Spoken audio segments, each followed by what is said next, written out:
Hey everyone, it's Mark. I want to talk with you today about the issue of medical practice sales. I'm often asked the question, should we sell our medical group? Or often it's in the negative, why would we ever want to sell our medical group?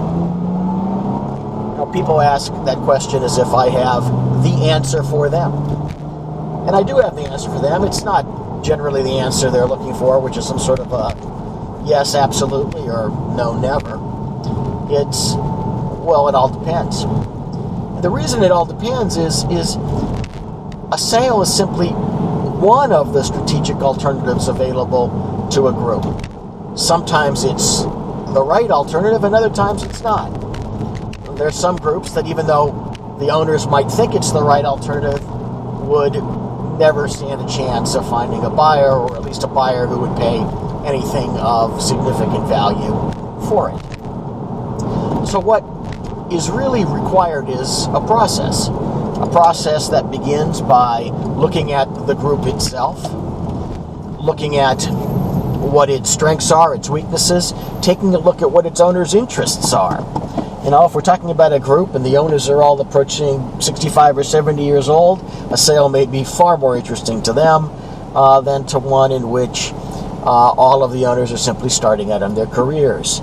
What sort of competitive pressure is the medical group under? How are competitors moving into their market? What can they do to combat that other than a sale? How would other alternatives, such as becoming an acquirer, becoming a merger into other medical groups, in other words, not a merger that's an acquisition, but a merger that's a true combination to create a larger vehicle. There are many other alternatives.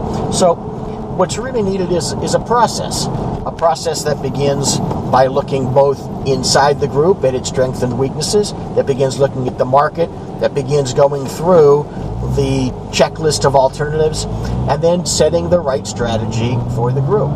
Now, either way though, if it turns out that a sale is in a group's best interest, or if simply the issue of considering whether a sale is in its best interest, there has to be work done within the group to begin tuning up its governance, to improving the factors that would be taken into account in determining a sales price.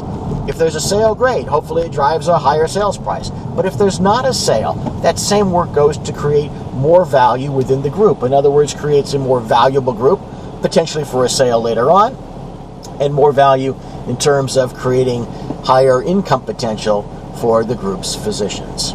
So there's no black and white answer. There's no yes and no, but there certainly is a process. One, frankly, in terms of the governance issues and the grooming issues that every medical group should be engaging in, whether or not they're considering or would ever consider being acquired.